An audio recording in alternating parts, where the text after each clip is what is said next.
የሕፃን ልጅ ማሸነፊያው ምንድነው? ለቅሶ ነው። ለቅሶ ነው። የማይደፈረውን ጀግና ከወለደ ግን ልጁ ያንሸራሽረዋል።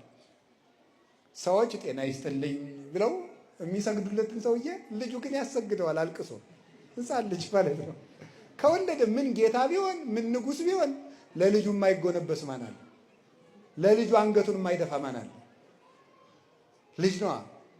እኛም የእግዚአብሔርን ልብ የምንመልሰው ምንድን ነው? አልቅሰን ጸልየን አራይ ራይ ክኒ እህቴ መርአት በሀቲ ንብረተ ክሳድኪ፣ እህቴ ሙሽራዬ ሆይ፣ አንቺ እስራኤል ሆይ፣ ለአዲስ ኪዳን ቤተ ክርስቲያን ሆይ፣ በሀቲ ንብረተ ክሳድኪ፣ አንገቱን ዘንበል ዘወር እንደማያደርግ ሰው እኔን ወገበ ልቡናሽን ክሳደ ሃይማኖትሽን እጥፍ ሳታደርጊ እኔን አይን አይን እያየሽ በመጽናትሽ ደጅ በመጽናትሽ በጽናትሽ ልቤን ወደ ርኅራኄ መለስሽው ይላል እግዚአብሔር።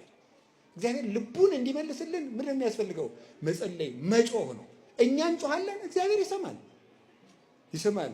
አዲያ ግን ደግሞ አንዳንዱን ነገር ከሱ ጋር በደንብ እንድንጣበቅ ስለሚፈልግ ዝም ይለናል። ያረምም ከመዘይሰም ያጎነዲ ከመዘይሁብ፣ እንደማይሰጥ ይዘገያል፣ እንደማይሰማ ዝም ይላል። የሚሰጥበትን ቀን ያውቃልና። የእግዚአብሔር ቤተሰቦች ይሄ ነው።